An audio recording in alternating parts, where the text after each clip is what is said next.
मैं हूं मोहम्मद नवाज एडवोकेट और आज का हमारा टॉपिक है रजिस्ट्री।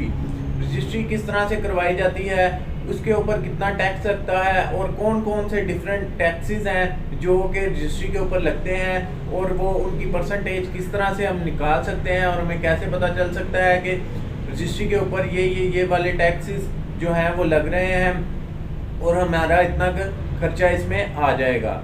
तो रजिस्ट्री जब भी कोई बंदी इसमें प्लॉट खरीदता है, कोई मकान खरीदता है, किसी किस्म की भी कोई इमूवेबल प्रॉपर्टी परचेज करता है तो उसके लिए उसे उसकी रजिस्ट्री करवानी पड़ती है।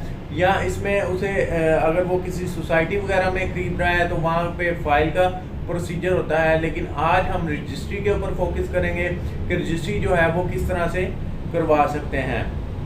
सबसे पहले तो जब भी आप कभी भी कहीं भी कोई प्रॉपर्टी खरीदें तो इसमें सेटल प्रिंसिपल ऑफ लॉ है कि buyer should be, purchaser should be vigilant, कि जो बंदा प्रॉपर्टी खरीद रहा है उसे हमेशा होशियार बाश रहना चाहिए, होशियार रहना चाहिए। उसे पता करवाना चाहिए कि आया ये प्रॉपर्टी जो मैं खरीद रहा हूँ इसमें किसी किस्म का कोई फ्रॉड तो नहीं है, कोई धोखा तो नहीं है, जिस बंदे से खरीद रहा हूँ क्या उसी की ये प्रॉपर्टी है।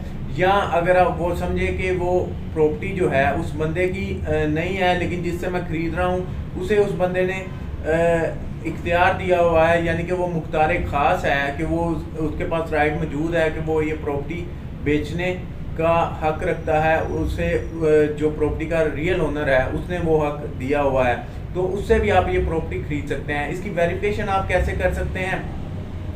वेरिफिकेशन में जिन इलाकों में तो ये कंप्यूटराइज हो चुका है सिस्टम पाकिस्तान में, उन इलाकों से तो आप वो वेबसाइट पे जाके इजीली चेक कर सकते हैं।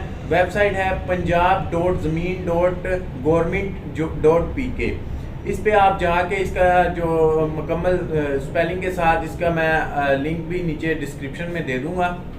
इस वेबसाइट पे जाके जिन इलाकों में कंप्यूटराइज हो चुका है आप चेक कर सकते हैं कि इस फलां ज़मीन का ओनर कौन है। ओबियसली वो आपको कोई ना कोई पुरानी रजिस्ट्री या उसकी कोई कॉपी वगैरह आपको प्रोवाइड करेगा।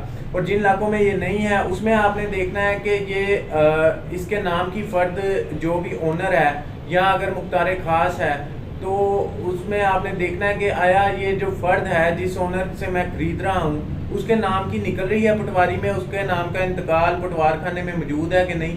तो फिर आपको इसकी वेरिफिकेशन के लिए ओबियसली वेबसाइट पे इस पर अगर नहीं रजिस्टर तो फिर आपको पटवारी के पास जाना पड़ेगा। पटवार खाने जाके उसे बताएं कि मैं फ़लाँ ज़मीन का इंतकाल चेक करना चाहता हूँ, उसका कोई भी अगर आपके पास रजिस्ट्री की कॉपी वगैरह आप उससे ले लें। ओबियसली आपको चाहिए कि आप लें और उसकी मुकम्मल वेरिफिकेशन करें और पटवार खाने में चेक करें कि इसके नाम पे इंतकाल चढ़ा हुआ है, कोई किसी किस्म का कोई फ्रॉड तो नहीं है या धोखा तो नहीं है। ये सारी चीज़ आप अपनी तसल्ली करने के बाद ही प्रॉपर्टी खरीदें। अब जब आपने प्रॉपर्टी खरीद ली है फिर आपने जाना है उसकी रजिस्ट्री की तरफ।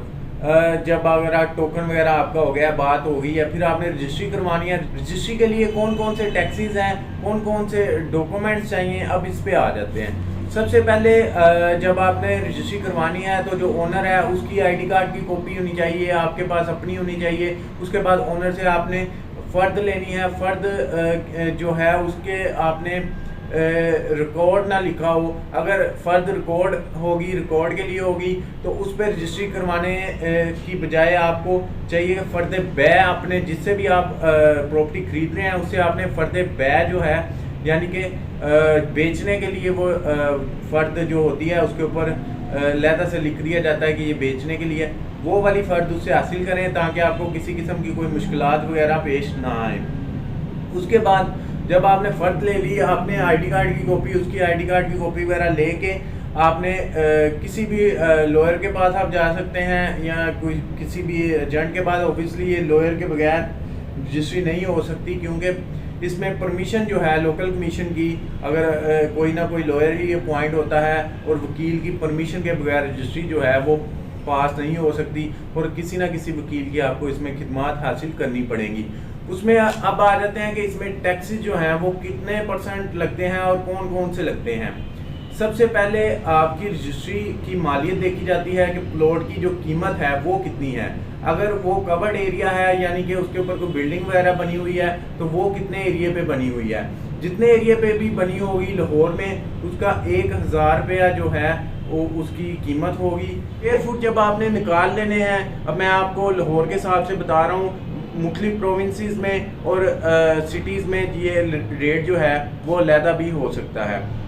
तो 1000 रुपये के हिसाब से जो भी रकम आपके पास बनेगी पर स्क्वायर फुट वो आपने लेनी है। उसके बाद जो सरकारी रेट होगा आपकी जगह का, वो हर मौजे के हिसाब से अलहदा हुकूमत ने डिसाइड किया हुआ है, उसकी लिस्टें भी मिल जाती हैं। उस सरकारी रेट को आपने फ़ी मरला के हिसाब से जो भी रेट होगा, जितने मरले आपकी जगह होगी, उस रेट को रकम बना के आपने पर स्क्वायर फुट में जो आपके पास अमाउंट आई है उसमें ऐड कर देना है। दोनों को ऐड करने के बाद जो आपके पास अमाउंट आएगी उस अमाउंट पे अब आपका टैक्स लगेगा। अब टैक्स कौन कौन से लगने हैं? सबसे पहले जो आपको टैक्स लगना है वो स्टाम्प ड्यूटी है, जो कि 1% लगेगी उस रकम पे जो मैंने अभी आपको काउंट करके बताई है। 1% स्टाम्प ड्यूटी लगेगी, 1% जो है इसमें रजिस्ट्रेशन फ़ीस लगेगी, 1% जो है इसमें टाउन फीस लगेगी, गेन टैक्स लगेगा। गेन टैक्स जो है वो हमेशा सेलर ने ही पे करना होता है।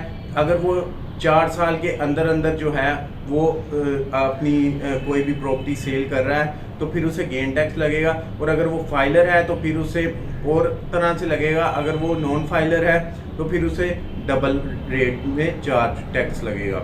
उसके बाद आ जाते हैं कि विद होल्डिंग टैक्स पे। विद होल्डिंग टैक्स जो परचेज़र है, जो खरीद रहा है प्रॉपर्टी, उसे ये विद होल्डिंग टैक्स लगेगा। उसका भी यही हिसाब है। अगर तो वो फाइलर है तो उसे कम टैक्स लगेगा, आधा टैक्स लगेगा। अगर वो फाइलर नहीं है तो उसे उसका डबल टैक्स पे करना पड़ेगा।